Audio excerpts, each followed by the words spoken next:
All right, here we are for another biology video. We're going to continue with genetics, but as you can see, now we're going to start talking about genetics ideas that go a little bit beyond the basic idea. That's something this guy Mendel was talking about. So if you remember from the last video about classical genetics, everything that we know about genetics was discovered by this monk named Gregor Mendel way back in like the 1800s. And he did that by mating pea plants together. And he found all these different seed shapes and pod shapes and flower color and all these things. And he mated the pea plants together so many times, he started to find the pattern. Right. And so we know that these single gene traits have very predictable patterns. These examples, as you can see, are about cystic fibrosis, which we just talked about. But it's a recessive trait. So the little f means cystic fibrosis. And so if you have these parents with these genotypes, you can see that there's those normal patterns. And honestly, it doesn't have to be about cystic fibrosis. If you change this to talking about any recessive trait like sickle cell anemia, or having attached earlobes, you get the same patterns because, like I've mentioned a few times before, there's only so many genetics problems that you can do. It's just the same, just changing details. But not all traits work that way. And in fact, most traits don't work that way, but we're not going to talk about those very much because it gets too complicated. But there are some traits that are that kind of work the way that we know it, but there's these little twists on them, right? So it's all about patterns. So let's start by looking at patterns. This is a pedigree. It's basically a family history. The Roman numerals over here are the generations. And then you can see all the different parents and the marriages and the kids that came from it. So you can see the key up there that Albert and Victoria, they ended up having a bunch of kids, right? And then some of them have this trait, some of them don't. Again, you can see all the things. And so what do you notice? There's at least one very important thing to notice about this family tree and the way that the pattern of this trait that is expressed. And again, so I don't know exactly what you said, and usually in class this leads to a big discussion because students notice lots of things. But the number one thing to notice is that everybody who is affected is a male, right? This trait seemingly only affects guys. And so that's not a normal pattern, right? Like everything we've talked about so far about dimples and widow's peaks and cystic fibrosis or Huntington's or anything like that, that has nothing to do with your gender, right? It doesn't have anything to do with that kind of thing.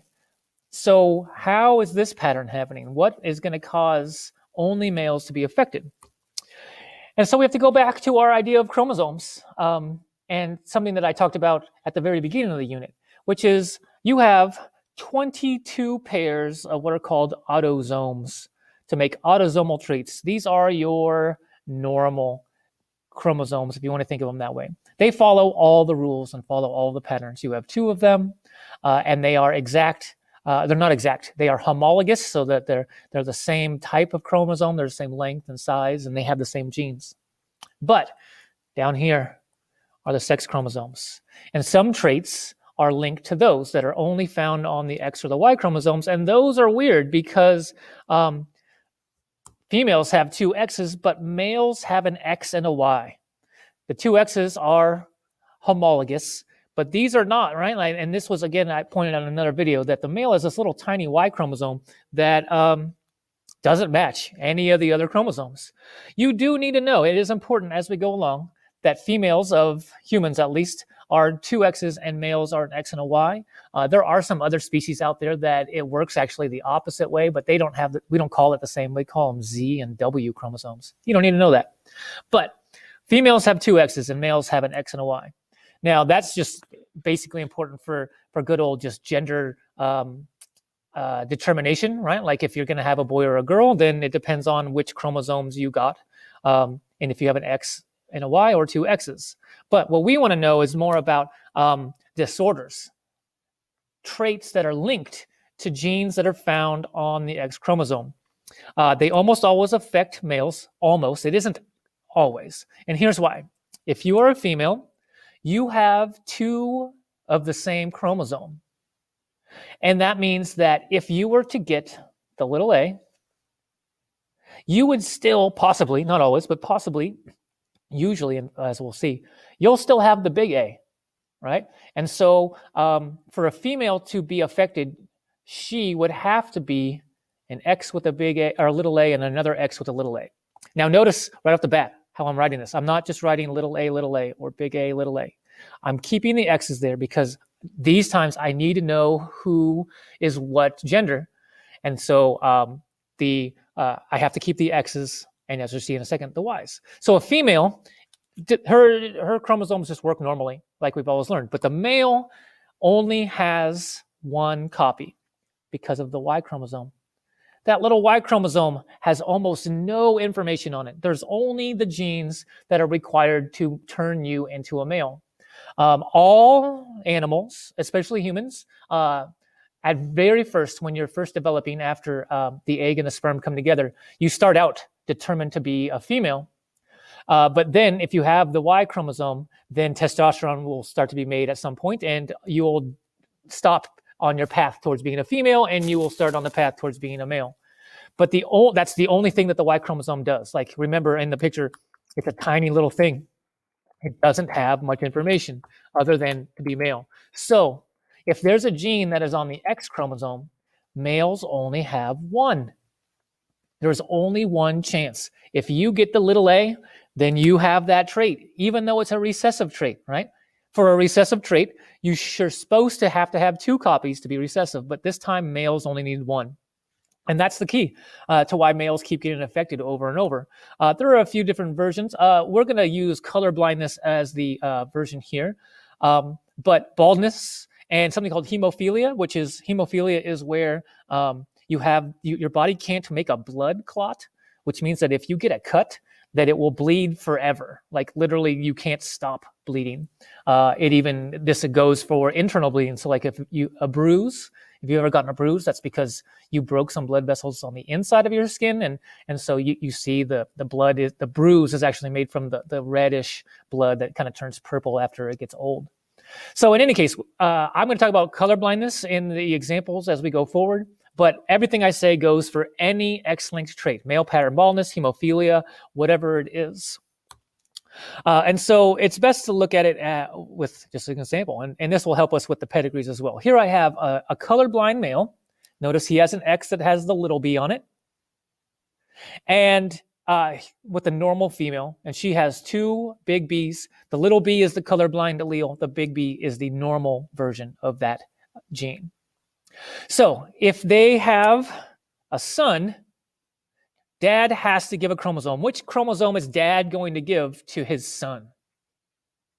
And if you were paying attention a minute ago, you would realize that dad has to give the Y chromosome. Because if he gives the X chromosome, then it won't be a girl, right? The only way to be a boy is to get a Y chromosome, and you have to get the Y chromosome from your father, right? So this is an interesting thing, right? Males, you know where your Y chromosome came from. It came from your dad, and that came from your grandfather, and your grandfather got it from his dad, right? Like you can actually trace the Y chromosome all the way back because the Y chromosomes don't do anything other than make you a male. Now, the male has to get another chromosome. He has to get something from his mom. In this case, there's only one option, although there's two options, but they're the same, right? She's homozygous. So there you go. You have a boy. And usually, the sons of colorblind men will almost always be normal, right? Again, this also goes for baldness, right? Baldness is carried on an X trait. So the sons of bald men are usually not bald. It has to do with your mom, as we're going to see, right? And so let's continue with this, though. Let's say that these two people have a girl. Now, of course, dad has to give his X chromosome, right? Because if he gives a Y, it's going to be a boy. So he has to give the X, which in this case has the small b. That's the colorblind one. And then mom gives her normal gene. And so in this case, the girl is a carrier, is what it's called, heterozygous. So those two rules already. The sons of a colorblind man are usually normal, but the daughters are usually carriers because dad had a broken gene and he couldn't have given it to his son, and he has to give it to his daughter, right? Like that's the whole rule. Like you have to give one or the other. So right off the bat, these two children are all both normal, right? They have the big B, they're good to go. Now, let's say that the carrier female, she marries a normal man who is not colorblind or bald or whatever it is we're talking about. Let's say again that they have a son. Dad gives his Y chromosome. Now, mom has a 50-50 chance, right? It's always 50-50. We don't know which one's going to be given. It's random. There's two choices. You got to have one. Give one. So that's 50-50. So let's say she gives the big B, the normal version. That son will be normal. But if they have another son, he has to get the Y chromosome from dad, of course. But this time, maybe he gets the opposite coin flip, unlucky, if you will, and he gets the little b from mom, right? That came from there in case you were, the animation confused you. So he's going to be colorblind. He has no other X chromosome. He got one little b, but he has a Y, and that's a blank, basically, and it doesn't help. So if the female is a carrier, 50% chance for the sons to be colorblind or bald or have hemophilia, whatever it is we're talking about. So again, this is what we're talking about. And generally, colorblindness is not the one that students are interested in. They're usually interested in baldness. And so it is usually for men. But I know when I was younger, my people would tell me, oh, you're not going to go bald. Your dad has a lot of hair, because my dad did have a lot of hair. But he's not the one that mattered. He gave me his Y chromosome. That has nothing to do with it. It's mom, right? Baldness and colorblindness is usually passed on from moms to sons. Because as we're going to see, if they have a daughter, the percentages are in her favor. So again, here's now a daughter. And if it's a daughter, dad has to give the big B, right? Dad has no option. If he gives the Y, it's not a girl anymore. Now, mom has the 50-50 chance still. Let's say she gives the good one. That's the 50-50 chance. The girl is totally normal. But if they have another daughter, dad gives the good B. But mom, this time the coin flip goes the other way and she gives the little b. That daughter's a carrier, right? So again, on the outside, from a phenotype, only the males are the ones that are being affected. But the females are carrying it and they're passing it to each other through the generations, just waiting for it to be passed on to the sons, right? And so this is the typical way that it would work. It would be skipping a generation, right? Because the dad would be not bald and then bald. And then if this guy has a son, he gives his Y chromosome, so it doesn't matter, right? So he's not going to pass his baldness on to his sons. But he is going to give it to his daughters so that they'll be carriers. The only way that you can get, and that should have been up there, if the female's a carrier, the daughters have 50% chance to be carriers. Now, here is the one extreme example, and it does happen, right? There are a lot of heterozygous females out there, and there are some colorblind males or bald males or whatever. And so if a carrier female marries a colorblind man, when they have their boys, of course, here's dad's Y chromosome. Mom still has her 50-50 shot. This doesn't change anything for the boy. Remember, changing dad doesn't really matter. Mom is what matters for the boys. If they have another boy, here's our other 50-50 shot. That's the colorblind one. But now, as a female with these parents, dad has to give her the colorblind allele. Mom maybe gives her the good one, and so she's just a carrier. But dad has to give the little one. And if mom gives the little one, here now is how you get a colorblind or a bald or hemophiliac woman. Again, it's rare because you have to have just the right combination of parents. And even if they have the right combination, it's still a 50-50 shot that you end up with a colorblind female. All right, so it's not nearly as easy to happen. Now, that one, I would just really quickly bring you back to the original, pedigree that I showed you. That pedigree is actually from Queen Victoria and whoever, King Albert, I don't know, Prince Albert. I don't know a lot about royalty things. But the reason I bring this up is that hemophilia is very prominent, or was very prominent, in the British royalty. It was so prominent that they started to call it the royal disease because they thought at the time that, they didn't think. They knew at the time that the kings and the queens, they were marrying their sons and daughters off to their cousins. Basically, there was incest happening in a lot of royal families. And I don't know about that on this. It doesn't tell me who's related to who other than this. There's no obvious incest on this particular, pedigree. But the people used to think that this was basically punishment for inbreeding, that having too many incests led to hemophilia, and then they started passing it to each other. But when you look at the pedigree, you find, like I said, that there isn't any obvious inbreeding, and that we now know that all that hemophilia was just bad luck. Queen Victoria actually got a random mutation that broke her gene and gave her to be a carrier only. The green circles are carriers of hemophilia. So she has a big A, little a, right? The little a is the hemophilia one. Now, she then gave the little a to Leopold, right? But she also gave the little a to Beatrice and Alice. Leopold then gave it to her daughter, but her daughter isn't hemophilia, right? She's a carrier, right? And so you can follow it along. I'm not going to go through the whole thing. But the thing to notice is that the reason why there's a lot of hemophilia is just bad luck. This one up here is just kind of normal luck. But Alice right here, she's a carrier, and 2 out of 3 ended up being hemophiliacs, right? And that's bad luck because, one, the boys had a 50-50 shot.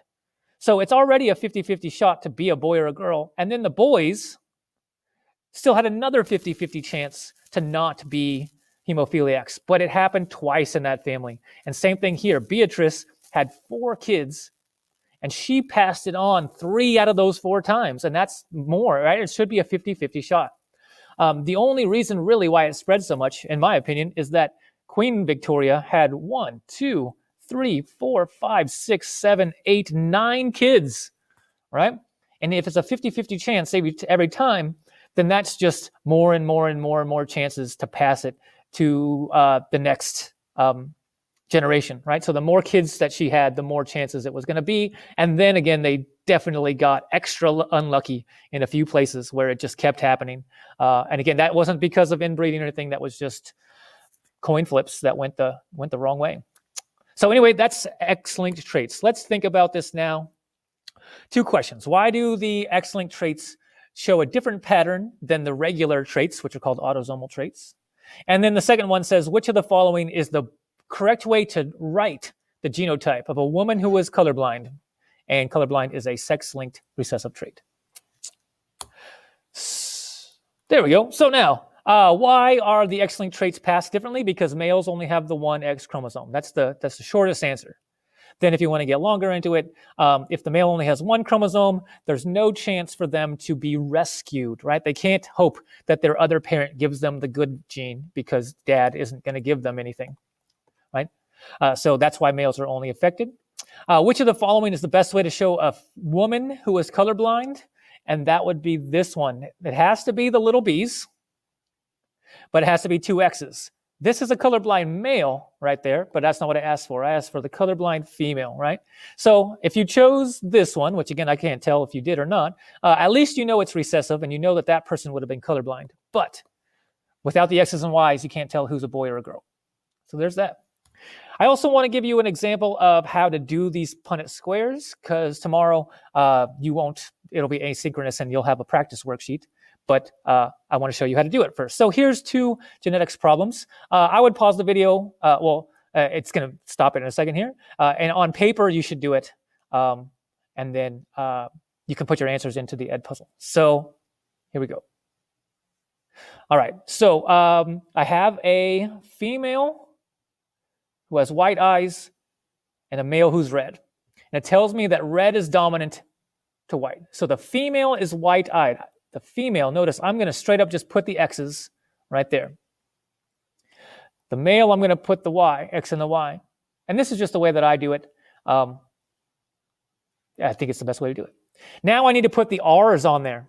Big R for red, little r for white. The female has white eyes, so she has 2 little r's. The male has red. The Y chromosome gets nothing. Right? So here we just do our Punnett square. I have an X with a big R from dad and an X with a little r from mom, and that happens twice. Then I have the X with the little r from mom and the Y from dad. The X little r from mom and the Y from dad. Right? So hopefully you can follow along with that. And so how many will be white-eyed and male? So the bottom is male. And how many will have white eyes? That will be all of them. 100% of them will have be males with white eyes. Or I guess it depends on how you ask the question. Maybe you thought I meant to go like this, and that it will go like 20. That's not even the right answer, is it? 50%. Oh my gosh, I can do this.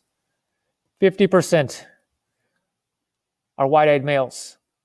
0% are red-eyed males, right? Because there's no big R's in the males, because mom only has little R's to give. The daughters will all have red eyes, 100% of them. Sorry, 50% of them. I keep getting this all wrong, right? 50% of the offspring will be red-eyed females. There will be no red-eyed females, right? Now, then the next one says heterozygous red-eyed female with a white-eyed male. So now the female is heterozygous for red. That's a big R. The male has white. So we go here and we do our thing again. And now we're going to get some different answers. Right? So here we have a red-eyed female, which is 25%. And here we have a white-eyed female, which is 25%. And then we have a red-eyed male at 25% and a white-eyed male at 25%. So this is how you do the Punnett squares when you do the official practice worksheet tomorrow. Now, we're halfway there. X-linked still follows the basic dominant and recessive pattern. But aside from X-linked, now we're not talking about X chromosomes anymore during this section. It doesn't always follow this way.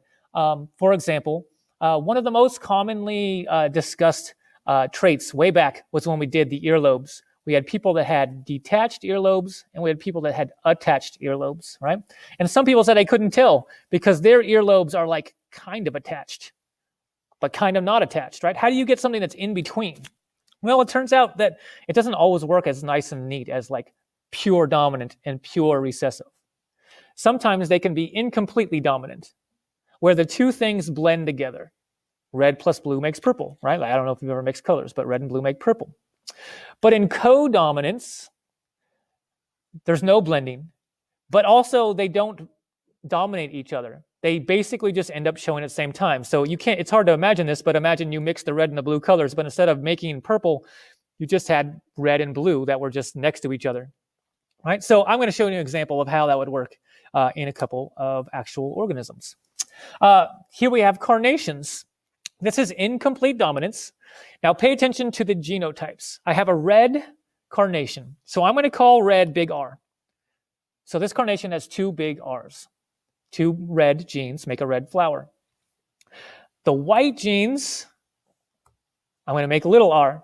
And the only way to be white is to have two white alleles. So that one's white, right? But now, what happens when the red and the white come together? Now, it used to be that you would just get a bunch of red flowers. But now, you get pink flowers. Pink is new. Pink is a blend of white and red. Because the big R, little r doesn't make red anymore, it makes pink. Because this is blending, right? The big R still means red. The little r still means white. But now red doesn't beat white. Red mixes with white to make pink. For humans, there aren't a whole lot of these that are straight out there. They're all a little bit more complicated than this. But if you think of hair style or hair shape, I guess, we have straight hair, and then you have curly hair alleles, right? And this is, let's say this is the big A and this is the little a. If you have big A, little a, the straight one doesn't beat the curly doesn't beat the straight, you get something called wavy, which would be halfway in between, right? It would be kind of straight and kind of curly, something new, right? So blending in humans doesn't happen a whole lot, but that's how it would work on a practice question. Now, let's use the same color example, but instead of flowers, let's move the horses. And instead of doing incomplete dominance, we're going to move to this one called codominance. Now, the codominant one, again, the co kind of means together. So let's start with our red horse. that has 2 red alleles and our white horse that has 2 white alleles. Again, that's all normal. There's 2 versions. One version makes red color, the other version makes white color. If you have 2 reds, of course you're red. And if you have 2 whites, of course you're white. But this time, when you mix the red and the white horse together to make a baby, you get this thing. This is called a roan horse. Oh, I can do this, I swear.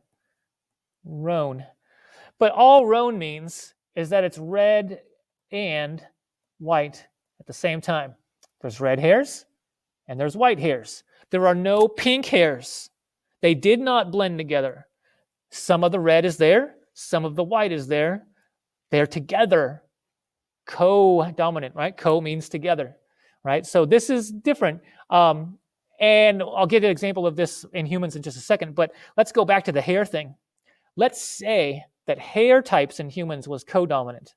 And so instead of blending, when you had the straight hair, big A allele, and the little curly hair, if you have somebody with a big A, little a, it should be wavy. But let's say it was like the horses, you would end up with a person that had some straight hairs and some curly hairs, right? There would be no wavy hairs. You would show both at the same time, which would be kind of strange, I would imagine, which is, of course, not how it works. They in reality, they blend. It's not that way. But again, that's just hopefully to illustrate what co-dominant means. So let's see here. Here's an example in a different kind of flower. I forget what kind of flower that is, but this is a flower where the red and the white flower didn't blend. They just have red parts and white parts, right? It's not mixing together. It's shown together at the same time. So let's see here. I'm actually going to breeze through this real quick to go to here. Oh my gosh, too fast. Explain the difference between codominance and incomplete dominance, right? That's what we were just talking about. And then number 2, let's say you have somebody who has, we're looking at the hair shape, right? And we have somebody who has big S, little s. What would the phenotype be for this, right? So if it was normal, dominant, recessive, if you have a big S, little s, what would it be? If it's incomplete dominance, you have a big S, little s, what would you look like?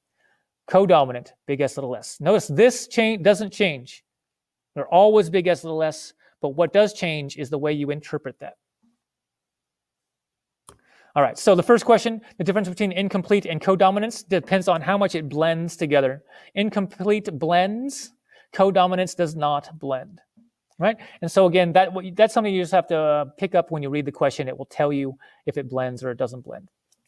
In the humans, I kind of already did this in the video, but if it was normal, dominant, recessive, big S, little s would equal straight hair,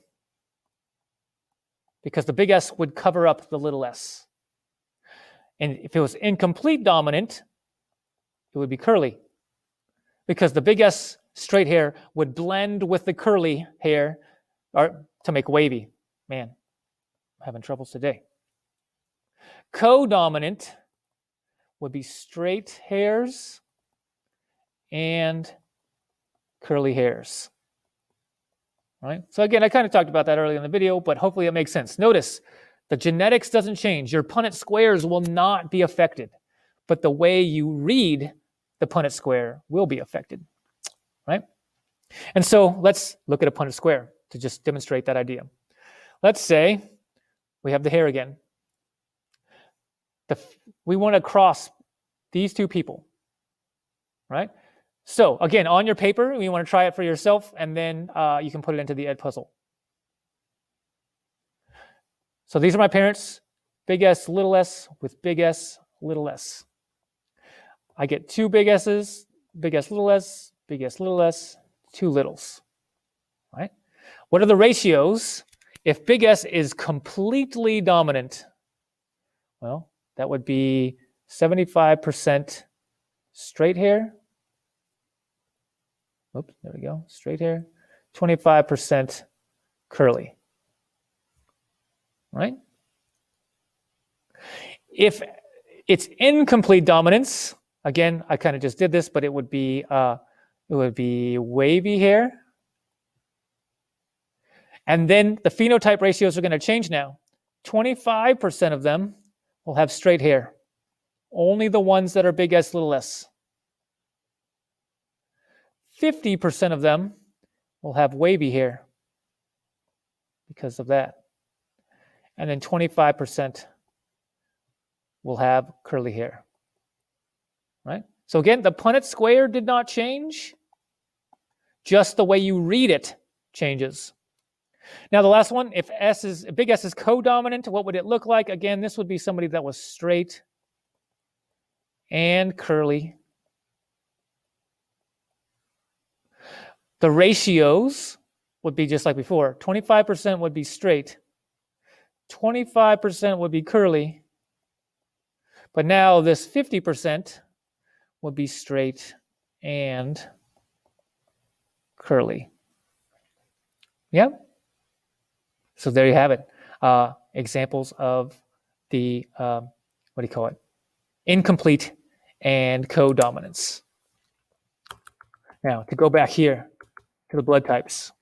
Blood types are the most common way to encounter a question about codominance in humans. But it's tricky because there's 3 versions now. There's the big A allele and the big B allele. And those are codominant together. But then there's another version, which is O. And O is basically a blank one. So notice how it's written, the capital I and lowercase I. That's the big and little. But there's 2 versions of the big, right? So there's A, B, and O. A makes the A antigen, right? So if you're type A, you either have 2 alleles that make the A shape or one that makes the A shape and one that makes nothing, right? The O makes nothing here. So on your red blood cells, there's these shapes. They're not really spikes, but that's just a way to represent it, right? So of course, if you have all A alleles, then you're gonna make all a bunch of spikes and have type A blood. But you could have B alleles, and the B makes a different shape, the blue circles. And again, you can have 2 of those genes or just 1 plus the recessive O. And O is a blank, so O doesn't make anything, doesn't make any shapes. So you have all these blue circles, and there you go. Now, it's codominant though. So what if you have an A and a B? Well, your body or cells are going to make the green spikes because you have the A, but it's also going to make the blue circles because you have the B. Again, codominance means they're shown at the same time. They're not blending together to make some third shape that is halfway circle and halfway spike, whatever it is, right? So type AB is a thing. Then you could be type O. The only way to be type O is to have 2 O's. O is recessive, right? And again, we already knew that recessive means that you won't have any dominant genes. The blood type O has no shapes on it, right? And so why do we care about these things? We care about these because of mostly blood transfusions, when you take blood from one person and give it to another person. Everybody's body is used to seeing their own blood type. So let's say I have type A blood. My body sees the green spikes all the time. And so if I was to be given somebody else's blood with type A blood, my body wouldn't care because the type A blood that I was given has the right shapes that I always see anyway. So I'm good to go. But if I have the type A blood and somebody puts the type B blood into my body, hopefully they don't do that, my body is going to see the blue circles and say, hey, that's new. That is not the green spikes. That's not what we're supposed to have. Let's attack. And your body will attack the new blood, and it would be very painful. And this is called rejection, right? Like, so transplants and blood transfusions, if you put the wrong type in there, then they don't match, and your body treats it like a foreign invader, and your immune system would try to kill all your blood. And that, of course, would be bad. So don't give type B blood to type A people. Now, if I was type B, right, my body sees the blue circles all the time. But if you were to take the A blood and put it into me, my body would attack it because the green spikes, those are they're not supposed to be there. They're new. But what if I was type AB, right? If they give me the green spike, the A blood, my body doesn't care because I already know green spikes. Green spikes are normal. If they give me type B blood, well, my body sees the blue circles all the time. Blue circles are normal. So as you can see, type AB blood is the universal recipient.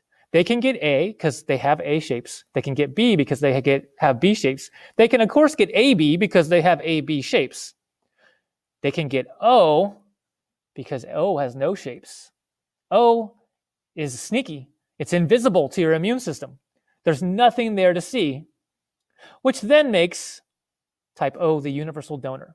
You could give O to anyone because if I'm type A, I'm used to seeing the green spikes, but the new blood has nothing. There's no identification, and so my body doesn't even know that it's there actually, and then it just goes and does the thing, right?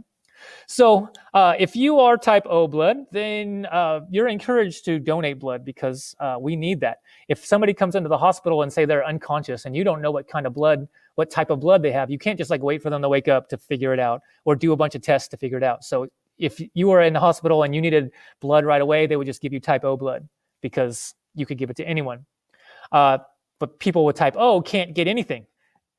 Green spikes? Nope, that's bad. Blue circles? Nope, that's bad. Both at the same time? Nope, that's bad. Type O blood cannot receive any other type except for O. So that's a problem with that. And then, of course, on the other side, the type AB, these would be the least likely to donate because you can only donate to other AB people, right? Because if you took the AB and put it in there, these people, the B blood wouldn't like it because the green spikes. And if you put it into that person, they wouldn't like it because of the blue circles, right? So AB blood can only get or give to other type AB people, right? So in any case, there are going to be some practice problems on the worksheet, the official practice worksheet that have to do about blood type. So here I wanted to show you how it works. And again, just to wrap it up, most of what we know about genetics is still true, but this codominant and incomplete dominant thing is going to change things. And really, it's right here. This is where it's really going to change things, right? So, of course, we'll have time to practice with this and time for you to come to office hours if you have any questions.